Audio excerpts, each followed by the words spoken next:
Para sa hindi pa nakakaalam at hindi pa nakakakilala kay Sonny Angara Terres, samahan ninyo ako at kilalanin pa natin siya.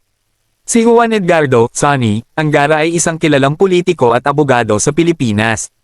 Ipinanganak siya noong ika-15 ng Hulyo taong 1972 sa Maynila. Anak siya ng dating Senate President na si Edgardo Angara at Gloria Manalang Angara.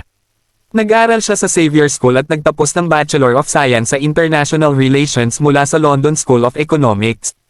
Nakakuha rin siya ng kanyang law degree mula sa University of the Philippines College of Law at Master of Laws mula sa Harvard Law School. Nagsimula ang kanyang karera sa politika noong 2004 nang mahalal siyang kinatawan ng Aurora sa Kamara ng mga Kinatawan, kung saan naglingkod siya hanggang 2013. Sa kanyang panahon doon, nakilala siya bilang isang masipag na mambabatas na may maraming batas na naisulong, kabilang ang Anti-Bullying Act at National Health Insurance Act. Noong 2013, nahalal siya bilang senador at muling nahalal noong 2019. Sa Senado, naging chairman siya ng Committee on Finance at Committee on Youth, kung saan nagtaguyod siya ng mga batas para sa edukasyon at kabataan. Noong 2024, itinalaga siyang kalihim ng edukasyon ni Pangulong Bongbong Marcos. Layunin niyang mapabuti ang sistema ng edukasyon sa bansa at gawing mas simple ang pagsusuri ng pagganap ng mga guro.